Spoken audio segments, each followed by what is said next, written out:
समस्त दर्शक को ओडिशा तंत्र ज्ञान को हार्दिक स्वागत। आज भिडियो कहवाक जाऊँगी पारदेश्वर गणपति साधना विषय। भगवान शिवंकर साधना जमती विभिन्न प्रकार विग्रह उपर कराए, अर्थात सुना शिवलिंग, रूपा शिवलिंग, पारद शिवलिंग, पितल शिवलिंग, फूलरे तैयारी शिवलिंग, स्फटिक शिवलिंग, नर्मदेश्वर शिवलिंग जमती अनेक विग्रह उपर पूजा कराए। तांको पुत्र भगवान श्री गणपति साधना भी विभिन्न प्रकार विग्रह उपर कराए।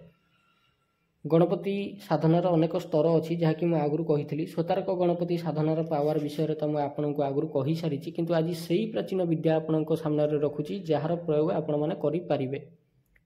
यही साधना साधारणतः कौन पुस्तक कि बही देखा मिल ना, तेणिक सी जिते बड़ तांत्रिक पुस्तक होना कहीं बरम यही साधना ज्ञानगंज सिद्धाश्रम आसी, ऋषि परंपरा क्रम आसी, गुरु परंपरा क्रम आसी। आउ यही मंत्र एते पावरफुल जे जेते अधिक साधना आपण करी जीवे सेते अधिक यार प्रभाव बढ़ी बढ़ी जीव।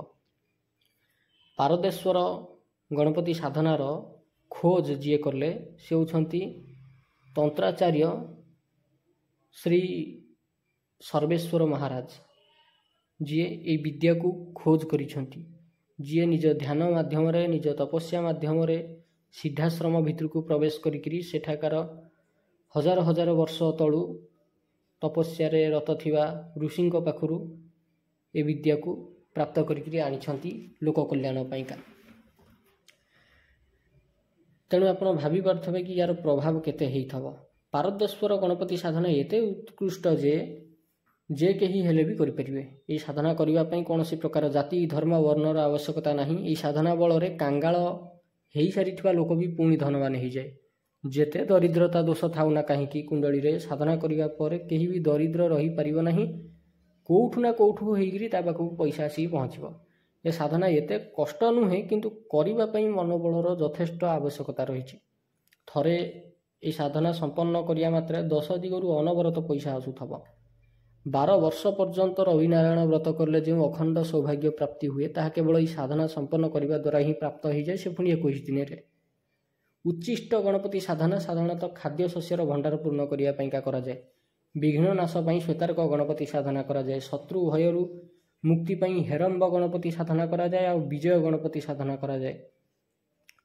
स्तंभन प्रयोग करने हरिद्रा गणपति साधना कराए। स्तंभन मान कौन जानते ना, ये विद्या जहाँ पर थरे प्रयोग कर दिज्व से लोक जोठी बसी थव से हली दोहली पार ना, ताकू नहीं बेड उपर शुआई देवे से बेड उपर शोई सफा। ये सारा काम पई अलग अलग गणपति स्वरूप साधना कराए। एमिति अलग गणपति साधना गुड़िक आपण को रुद्र जामल तंत्र महार्णव मंत्र महोदधि इत्यादि देखा मिल जापे।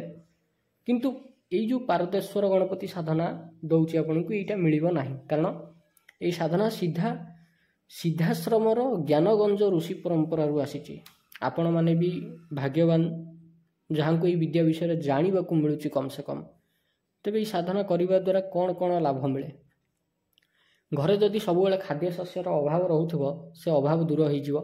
ऑफिस रे किंबा कर्मक्षेत्र में अत्यधिक शत्रु लगी से विजय प्राप्ति हे। जो मैंने निज परिश्रम अनुसार ठीक प्राप्य पाऊना काम करने जाऊँच, मालिक संध्या कहूँ आज पैसा ना काली देवी पहर दिन देवी सप्ताह पर देवी कि अमुक दिन एका के पैसा देदेवी, एमती जो ठकुंट से भाया लोक जो मैंने ठकामीर शिकार होती ये साधना करवा उचित। आउ ये साधना करापर से माने निज पारिश्रमिक ठीक समय पाइजे। भाग्य उन्नति हो पारुनी जदि ये साधना करने द्वारा से काम भी हो। धन संपद प्राप्ति तो निहाती हम, एथरे संदेह नहीं। बेले बेले आप देखिए कि कुंडली रे किछि पितृदोष थाए जो कारण पैतृक संपत्ति प्राप्ति हो पारे।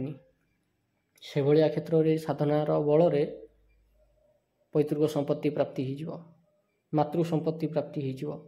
जदि किछि पूर्वपुरुषर जमीबाड़ी रही जाइथबो जहाँ को आपण जानी नाहांती, कौन सी ना कौन सी बाटर आसिक से खबर आपण पाखे पहुँची जाव आ कोर्ट रे केस करी भी से जिनस पाई जाई परिबे। ये जिनिस हेइछि लोक मानक सह, सेथिपैका मु आपन कहूची यही साधना आम गुरु परंपरा रे अनेक गुरु भाई करिसंती। आ समस्त को अलग अलग माने शॉकिंग रिजल्ट सब मिली। किए बिल्कुल जानी नथला तांको पूर्वपुरुषर कोठी गोटे जमीबाड़ी अच्छी कि कौन ଏ ସାଧନା କରିବା ପରେ ତାଙ୍କୁ କେଉଁଠୁ କ'ଣ ଆସି ଖବର ଲାଗିଲା, ସିଏ ଯାଇକିରି କେସ୍ କରିଦେଲେ ଓକିଲକୁ ଧରିକିରି, ସେ ଜମି ତାଙ୍କୁ ପ୍ରାପ୍ତି ହେଇଗଲା। କାହାକୁ ବିଲକୁଲ ମାନେ ପ୍ରତ୍ୟେକ ଦିନ ଯେଉଁ ଆମର ଗୋଟେ ଲିମିଟ୍ ରୋଜଗାର ଥାଏ, ରୋଜଗାର ଦ୍ୱାରା ଆମେ ଯେଉଁ ଘର ଚଳେଇବା, ସେଟା ବି କିଛି ଲୋକଙ୍କ ଦ୍ୱାରା ଏଇଟା ଅସମ୍ଭବ ହେଇଯାଉଥିଲା। ଏ ସାଧନା କରିବା ପରେ ସେମାନଙ୍କର ବି ଠିକ୍ଠାକ୍ ହେଇଗଲା ପରିସ୍ଥିତି। ତେଣୁ ଏ ସାଧନା ବହୁତ ପାୱାରଫୁଲ୍। ଜନ୍ମରୁ ଦରିଦ୍ର ପରିବାରରେ ଜନ୍ମ ହୋଇଥିବା ଲୋକ ବି ଯଦି ସାଧନା କରେ, ତେବେ ସେ ଏତେ କିଛି ରଖିଦେଇଯିବ ଯାହାକୁ ଆଗାମୀ 2 ପିଢ଼ି ପର୍ଯ୍ୟନ୍ତ ଭୋଗ କରିବେ। ସମାଜରେ ଯଦି ମାନ ସମ୍ମାନ ପ୍ରାପ୍ତି ହେଉନାହିଁ, ତେବେ ମାନ ସମ୍ମାନ ପ୍ରାପ୍ତି ହେବାକୁ ଲାଗିବ। କିଛି ଛୋଟ ବ୍ୟବସାୟ କି କର୍ମ ଆରମ୍ଭ କରୁଛନ୍ତି, କିଛି ଦିନ ଚାଲୁଛି, ତାପରେ ପୁଣି ବନ୍ଦ ହେଇଯାଉଛି। ସେଭଳି କ୍ଷେତ୍ରରେ ଏହି ସାଧନା ଆଗୁଆ କରିଲେ କୌଣସି ପ୍ରକାର ଅସୁବିଧା ଆସେନି। କିଛି ସାଧନା ଅଛି ଯାହାକୁ ଯେତେ କଲେ ବି, ଯେତେ ପୁରସ୍କରଣ କଲେ ବି ତାହା ସିଦ୍ଧ ହୁଏନି, କିନ୍ତୁ ଏହି ସାଧନା କରିବା ପରେ ପ୍ରାୟ ସବୁ ସାଧନା ସିଦ୍ଧ ହେଇଯାଏ। ୟା ମାନେ ନୁହେଁ ଯେ ଅପ୍ସରା ଆସିକରି ଆପଣଙ୍କ ସାମ୍ନାରେ ଠିଆ ହେଇଯିବେ କି ଯୋଗିନୀ ଯକ୍ଷିଣୀ ଆସିକରି ଆପଣଙ୍କ ସାମ୍ନାରେ ଠିଆ ହେଇଯିବେ। ନାଇଁ, ସେମିତି ନୁହେଁ। ଯେଉଁ ସାଧନା କୁଣ୍ଡଳୀରେ ଥିବ କିନ୍ତୁ କୁଣ୍ଡଳୀ ଦୋଷ ଯୋଗୁଁ ସାଧନା ସିଦ୍ଧ ହେଇପାରୁନଥିବ, ସେଭଳି କ୍ଷେତ୍ରରେ ଏହି ସାଧନା ଦ୍ୱାରା ବହୁତ କିଛି ଲାଭ ଆପଣଙ୍କୁ ମିଳିବ। ସଂସାରରେ ଏମିତି ଲୋକ ଅଛନ୍ତି ଯେଉଁମାନେ ଖାଲି ଆଖିରେ ଶକ୍ତିମାନଙ୍କୁ ଦେଖିପାରନ୍ତି। ସେମାନେ ତାଙ୍କ ଜୀବନରେ କୌଣସି ସାଧନା କରିନଥାନ୍ତି, କିନ୍ତୁ ତା ସତ୍ତ୍ୱେ ସେମାନେ ଯକ୍ଷିଣୀ, ଭୂତ, ପ୍ରେତ, ପିଶାଚ, ରାକ୍ଷସ ଇତ୍ୟାଦିଙ୍କୁ ଦେଖିପାରନ୍ତି। କିଏ ସେ ବ୍ୟକ୍ତି? ଯାହାର କୁଣ୍ଡଳୀରେ ବୁଧ, କେତୁ ଏକାଠି ବସିଥିବେ। ସେ ବ୍ୟକ୍ତି ଖାଲି ଆଖିରେ ତା ଚାରିପଟେ ବୁଲୁଥିବା ପ୍ରେତାତ୍ମାମାନଙ୍କୁ ଦେଖିପାରେ, ଫିଲ୍ କରିପାରେ। ଇଭିନ୍ ସେ ବ୍ୟକ୍ତି ଭୂତ ପ୍ରେତମାନଙ୍କ ସହ କଥାବାର୍ତ୍ତା ବି କରିପାରେ। ତେବେ ଆସିବା ଟପିକ୍ ଉପରକୁ, କୁହାଯାଏ ଯେ ଦରିଦ୍ରତା ହେଉଛି ଜୀବନର ସବୁଠୁ ବଡ଼ ଅଭିଶାପ। ଆଉ ଏଇ ଦରିଦ୍ରତା ନାମକ ଅଭିଶାପରୁ ମୁକ୍ତ ହେବାକୁ ହେଲେ କେବଳ ଭଗବାନ ଶ୍ରୀ ଗଣପତିଙ୍କର ଉପାସନା ହିଁ ଶ୍ରେଷ୍ଠ। ଅନ୍ୟ ସାଧନା ବି କରାଯାଇପାରେ, ଯେମିତିକି ଭୁବନେଶ୍ୱରୀ ସାଧନା, ସ୍ଥିର ଲକ୍ଷ୍ମୀ ସାଧନା, ସାମ୍ରାଜ୍ୟ ଲକ୍ଷ୍ମୀ ସାଧନା, ସ୍ୱର୍ଣ୍ଣ ଆକର୍ଷଣ ଭୈରବ ସାଧନା, ଅକ୍ଷୟପାତ୍ର ସାଧନା, ମାହେଶ୍ୱରୀ ଅକ୍ଷୟ ଅନ୍ନପୂର୍ଣ୍ଣା ସାଧନା ଇତ୍ୟାଦି। ହେଲେ ପାରଦେଶ୍ୱର ଗଣପତି ସାଧନା ନିଜ ଭିତରେ ଗୋଟେ ଏମିତି ସାଧନା ଯାହା 100 ସାଧନା ବରାବର ଏକୁଟିଆ ଫଳଦାୟୀ। ଏହି ସାଧନାର ଯେତେ ପ୍ରଶଂସା କଲେ ବି ସରିବନି। ତେବେ କେମିତି କରିବେ ପାରଦେଶ୍ୱର ଗଣପତି ସାଧନା? କ'ଣ ରହିଛି ୟା ପାଇଁ ଆବଶ୍ୟକୀୟ ସାମଗ୍ରୀ? ସାମଗ୍ରୀ ହେଉଛି ପାରଦେଶ୍ୱର ଗଣପତି ବିଗ୍ରହ, ଧଳା ହକିକମାଳା, କୁଙ୍କୁମ, ତମ୍ବା ପ୍ଲେଟ୍, କେଶର, ଧୂପ, ଦୀପ, ମିଠେଇ, ଲଡ଼ୁ ଭୋଗ। ତେବେ କେମିତି କରିବେ ଏହି ସାଧନା? ଏହି ସାଧନା ଯେତେ ସରଳ, ଏତେ ସରଳ ଯେ ଯେକୌଣସି ଲୋକ ଯେକୌଣସି ବୁଧବାରରୁ ଆରମ୍ଭ କରିପାରିବ। ଏ ସାଧନାର ମୁଖ୍ୟ ସମୟ ହେଉଛି ବ୍ରହ୍ମ ମୁହୂର୍ତ୍ତ, ନଚେତ ରାତି 9ଟା ପରେ। ଦୁଇଟା ଭିତରୁ ଯେଉଁ ଟାଇମ୍ ଆପଣଙ୍କ ପାଇଁ ସୁଇଟେବୁଲ୍, ସେଇ ଟାଇମ୍ରେ ଆପଣ ଏହି ସାଧନା କରିପାରିବେ। ତେବେ ଯେବେ ବି ଏହି ସାଧନା କରିବେ, ହଳଦିଆ ରଙ୍ଗର ଆସନ ବିଛେଇ ଦେବେ। ତା ଉପରେ ଉତ୍ତର ଦିଗକୁ ମୁହଁ କରିକିରି ବସିବେ। ସାମ୍ନାରେ ଗୋଟେ ଛୋଟ ପ୍ଲେଟ୍ ଉପରେ କେଶର ଆଉ କୁଙ୍କୁମ ଏକାଠି କରିକିରି ତା ଉପରେ ଅଳ୍ପ ଗଙ୍ଗା ଜଳ ପକାଇକିରି ଗୋଳେଇ ଦେବେ। ଯେଉଁ ମିଶ୍ରଣ ପ୍ରସ୍ତୁତ ହେଲା, ସେଇ କୁଙ୍କୁମ ମିଶ୍ରଣରେ ଗୋଟେ ତମ୍ବା ପ୍ଲେଟ୍ ଉପରେ ସ୍ୱସ୍ତିକ ଚିହ୍ନ ବନେଇବେ। ସ୍ୱସ୍ତିକର ଠିକ୍ ମଝିରେ ପାରଦେଶ୍ୱର ଗଣପତି ମୂର୍ତ୍ତିଙ୍କୁ ସ୍ଥାପନା କରିବେ। ଗଣପତିଙ୍କର ଡାହାଣ ପଟେ ଶୁଭ ଗୁଟିକା ସ୍ଥାପନା କରିବେ ଆଉ ବାମ ପଟେ ଲାଭ ଗୁଟିକା ସ୍ଥାପନା କରିବେ। ପାରଦେଶ୍ୱର ଗଣପତି ସାଧନା ସାମଗ୍ରୀ କିଟ୍ ଭିତରେ ଥିବ। କ'ଣ କ'ଣ ଥିବ? ପାରଦେଶ୍ୱର ଗଣପତି ବିଗ୍ରହ, ଶୁଭ ଗୁଟିକା, ଲାଭ ଗୁଟିକା, ଆସନ, ପିତ୍ତଳ ଦୀପ, ଧଳା ହକିକମାଳା, ସବୁ ପ୍ରାଣ ପ୍ରତିଷ୍ଠା ହେଇଥିବ, ସବୁ ସିଦ୍ଧ ହେଇଥିବ। ସ୍ଥାପନା ପରେ ଭଗବାନ ଶ୍ରୀ ଗଣପତିଙ୍କୁ ଆବାହନ କରିବେ। କହିବେ କି, ପ୍ରଭୁ ଆପଣଙ୍କ ପୂଜା ପାଇଁ ମୋର ନାମ ଅମୁକ, ଗୋତ୍ର ଅମୁକ, ଆପଣଙ୍କୁ ଆବାହନ କରୁଛି, ଆପଣ ଆସିକରି ପୂଜା ସ୍ୱୀକାର କରନ୍ତୁ। ଏତିକି କହିସାରିବା ପରେ ପଞ୍ଚୋପଚାରରେ ବିଗ୍ରହ ପୂଜା କରିବେ। ପ୍ରଥମେ ଗଙ୍ଗା ଜଳ ଛିଞ୍ଚିବେ, ତାପରେ କୁଙ୍କୁମ ଟୀକା ଲଗାଇବେ, ତାପରେ ଫୁଲ ଅର୍ପଣ କରିବେ। ଧ୍ୟାନ ଦେବେ, ଯେଉଁ ଶୁଭ ଗୁଟିକା ଅଛନ୍ତି ଆଉ ଲାଭ ଗୁଟିକା ଅଛନ୍ତି, ତାଙ୍କ ଉପରେ ବି କୁଙ୍କୁମ ଟିପା ଲଗେଇକିରି ଧୂପ ଦୀପ ଖାଲି ଦେଖେଇବେ। ତାଙ୍କୁ ଭୋଗ ଆପଣ ଦେଇପାରିବେ, ନ ଦେଇପାରିବେ ସେଇଟା ଅପସନାଲ୍।